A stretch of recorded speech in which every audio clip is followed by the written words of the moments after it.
Telugu audio Bible నిర్గమాకాండము 28వ అధ్యాయము. మరియు నాకు యాజకత్వము చేయుటకై నీ సహోదరుడైన అహరోనును అతని కుమారులను అనగా అహరోను కుమారులైన నాదాబును, అబీహును, ఎలియాజరును, ఈతామారును ఇశ్రాయేలీయులలో నుండి నీ యొద్దకు పిలిపింపుము.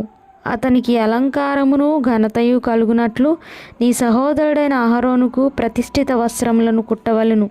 అహరోను నాకు యాజకుడగునట్లు నీవు అతని ప్రతిష్ఠించుదువు. అతని వస్త్రములను కుట్టుటకై నేను జ్ఞానాత్మతో నింపిన వివేక హృదయులందరికీ ఆజ్ఞ ఇమ్ము. పతకము, ఎఫోదు, నిలువుటంగి, విచిత్రమైన చొక్కాయి, పాగా, దట్టియు వారు కుట్టవలసిన వస్త్రములు. అతడు నాకు యాజకుడయుండునట్లు వారు నీ సహోదరుడైన అహరోనుకు అతని కుమారులకును ప్రతిష్ఠిత వస్త్రములను కుట్టింపవలెను. వారు బంగారును, నీల, ధూమ్ర, రక్తవర్ణములు గల నూలును, సన్న నారను తీసుకొని బంగారుతోనూ నీల, ధూమ్ర, రక్తవర్ణములు గల ఎఫోదును పేనిన సన్న నారతోనూ చిత్రకారుని పనిగా చేయవలెను.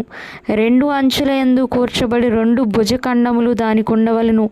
అట్లు అది సమకూర్పబడి ఉండును. మరియు ఎఫోదు మీద నుండు విచిత్రమైన దట్టి దాని పని రీతిగా ఏకాండమైనదై బంగారుతోనూ నీల, ధూమ్ర, రక్తవర్ణములు గల నూలుతోనూ పేనిన సన్న నారతోనూ కుట్టవలెను. మరియు నీవు 2 లేత పచ్చలను తీసుకొని వాటి మీద ఇశ్రాయేలీయుల పేరులను అనగా వారి జనన క్రమము చొప్పున ఒక రత్నము మీద వారి పేర్లలో 6ను, 2వ రత్నం మీద తక్కిన 6 పేర్లను చెక్కింపవలెను. ముద్ర మీద చెక్కబడిన వాటి వలె చెక్కెడి వాని పనిగా ఆ 2 రత్నముల మీద ఇశ్రాయేలీయుల పేర్లను చెక్కి బంగారు జవలలో వాటిని పొదిగింపవలెను.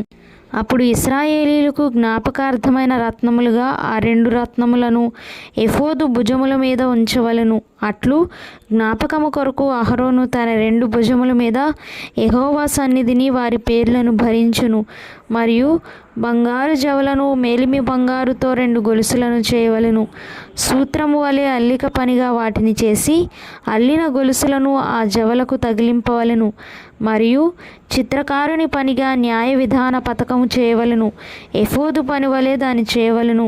బంగారుతోనూ నీల, ధూమ్ర, రక్తవర్ణములు గల నూలుతోనూ పేనిన సన్న నారతోనూ దాన్ని చేయవలెను. అది మడవబడి చచ్చౌకముగా ఉండవలెను. అది జేనెడు పొడుగు, జేనెడు వెడల్పు గలదై ఉండవలెను. దానిలో 4 పంక్తుల రత్నములుండునట్లు రత్నముల జవలను చేయవలెను.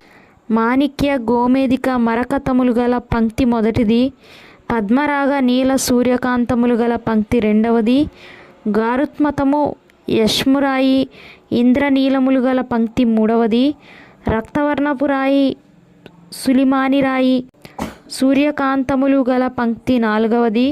వాటిని బంగారు జవలలో పొదగవలెను. ఆ రత్నములు ఇశ్రాయేలీల పేరులు గలవై వారి పేరుల చొప్పున 12 ఉండవలెను. ముద్ర మీద చెక్కిన వాటి వలె వారిలో ప్రతివాని పేరు చొప్పున 12 గోత్రముల పేరులు ఉండవలెను. మరియు ఆ పతకము అల్లిక పనిగా పేనిన గొలుసులను మేలిమి బంగారుతో చేయవలెను. పతకమునకు 2 బంగారు ఉంగరములు చేసి ఆ 2 ఉంగరములను పతకపు 2 కొసల యందు తగిలించి పతకపు కొసలనున్న 2 ఉంగరములలో అల్లబడిన ఆ 2 బంగారు గొలుసులను తగిలింపవలెను. అల్లిన ఆ 2 గొలుసుల కొసలను 2 జవలకు తగిలించి ఎఫోదునెదుట దాని భుజముల మీద కట్టవలెను. మరియు నీవు బంగారుతో 2 ఉంగరములను చేసి ఎఫోదునెదుటనున్న పతకము లోపలి అంచున దాని 2 కొసలకు వాటిని తగిలింపవలెను.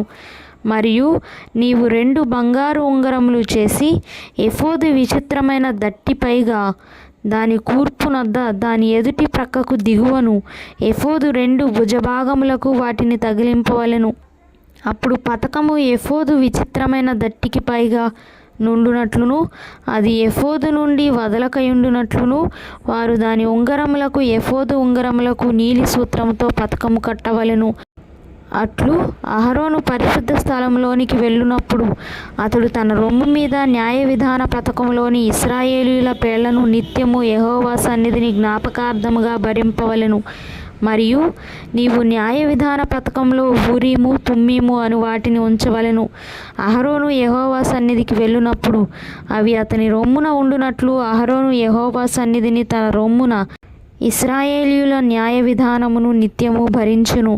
మరియు ఎఫోదు నిలువుటంగీని కేవలము నీలి దారంతో కుట్టవలెను. దాని నడుమ తల దూరుటకు రంధ్రము ఉండవలెను. అది చినగకుండునట్లు కంట కవచ రంధ్రము వలె దాని రంధ్రము చుట్టూ నేత పని అయిన గోటు ఉండవలెను. దాని అంచుల చుట్టూ నీల ధూమ్ర రక్తవర్ణములు గల దానిమ్మ పండ్లను, వాటి నడుమను బంగారు గంటలను నిలువుటంగీ చుట్టూ తగిలింపవలెను. ఒక్కొక్క బంగారు గంటయు దానిమ్మ పండును ఆ నిలువుటంగీ క్రింది అంచున చుట్టూ ఉండవలెను. సేవ చేయనప్పుడు అహరోను దాని ధరించుకొనవలెను. అతడు యెహోవా సన్నిధిని పరిశుద్ధ స్థలంలోనికి ప్రవేశించినప్పుడు అతడు చావకయుండునట్లు దాని ధ్వని వినబడవలెను. మరియు నీవు మేలిమి బంగారు రేకు చేసి ముద్ర చెక్కునట్లు దాని మీద యెహోవా పరిశుద్ధుడు అను మాట చెక్కవలెను. అది పాగా మీద ఉండునట్లు నీలి సూత్రముతో దాన్ని కట్టవలెను. అది పాగా ముందటి వైపున ఉండవలెను. తమ పరిశుద్ధమైన అర్పణలన్నిటిలో ఇశ్రాయేలీయులు ప్రతిష్ఠించు పరిశుద్ధమైన వాటికి తగులు దోషములను అహరోను భరించినట్లు అది అహరోను నొసట ఉండవలెను. వారు యెహోవా సన్నిధిని అంగీకరింపబడినట్లు అది నిత్యమును అతని నొసట ఉండవలెను. మరియు సన్ననారతో చొక్కాయిని బుట్టా పనిగా చేయవలెను. సన్ననారతో పాగాను నేయవలెను. దట్టిని బుట్టా పనిగా చేయవలెను. అహరోను కుమారులకు నీవు చొక్కాయిలను కుట్టవలెను. వారికి దట్టీలను చేయవలెను. వారికి అలంకారమును ఘనతయు కలుగునట్లు కుల్లాయిలను వారికి చేయవలెను. నీవు నీ సహోదరుడైన అహరోనుకును అతని కుమారులకును వాటిని తొడిగింపవలెను. వారు నాకు యాజకులగునట్లు వారికి అభిషేకము చేసి వారిని ప్రతిష్ఠించి వారిని పరిశుద్ధపరచవలెను.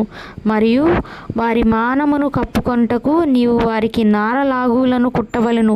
వారు ప్రత్యక్షపు గుడారంలోనికి ప్రవేశించినప్పుడైనను పరిశుద్ధ స్థలములో సేవ చేయుటకు బలిపీఠమును సమీపించినప్పుడైనను వారు దోషులై చావకయుండునట్లు అది అహరోను మీదను అతని కుమారుల మీదను ఉండవలెను.